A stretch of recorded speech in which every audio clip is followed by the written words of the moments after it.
নীতিমালা অনুযায়ী জাতীয় সম্প্রচার কমিশন গঠনের আদেশ ও ঘণ্টায় সর্বোচ্চ ৮ মিনিট বিজ্ঞাপন প্রচার কেন হবে না জানতে চেয়ে রুল জারি করেছে হাইকোর্ট। রোববার বিচারপতি আকরাম হোসেন চৌধুরীর নেতৃত্বে শুনানি শেষে হাইকোর্টের একটি বেঞ্চ এই রুল জারি করেন। এ সময় রুলের পক্ষে বিভিন্ন দেশের বিজ্ঞাপন নীতিমালা হাইকোর্ট উপস্থাপন করেন অ্যাডভোকেট তৈমুর আলম খন্দকার।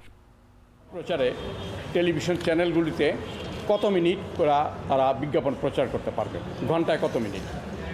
বাংলাদেশের যে চ্যানেলগুলিতে যে বিজ্ঞাপন প্রচার করা হয় সেখানে আন্তর্জাতিক কোনো সিস্টেমকে নিয়মকে মান্য করা হয় না, কিন্তু বলা আছে, নীতিমালাতে বলা আছে যে আন্তর্জাতিক চর্চা এবং বিরতির সময়টাকে আন্তর্জাতিক মানসম্পন্ন হইতে হবে।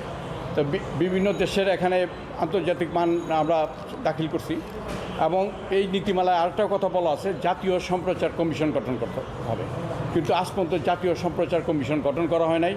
এবং এই জাতীয় সম্প্রচার কমিশনের দায়িত্ব হবে যে যারা দর্শক শ্রোতা তাদের অভিযোগগুলি ডিসপোজ আপ করা।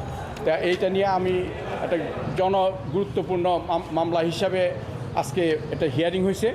এই হিয়ারিংয়ের পর মহামান্য আদালত জনাব বিচারপতি আকরাম হোসেন চৌধুরীর নেতৃত্বাধীন বেঞ্চ অর্ডার দিচ্ছেন যে ৮ মিনিট কেন, এই প্রতি ঘন্টায় ৮ মিনিট সম্প্রচার নীতিমালার সময় নির্ধারণ করা হবে না, এই জন্য রুল দিচ্ছেন।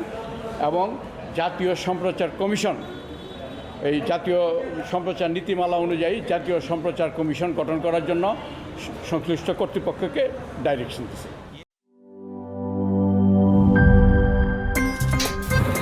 আমার একটা স্মার্ট সিদ্ধান্তে 25% গ্যাসের খরচ কমেছে। ভাবছেন কিভাবে?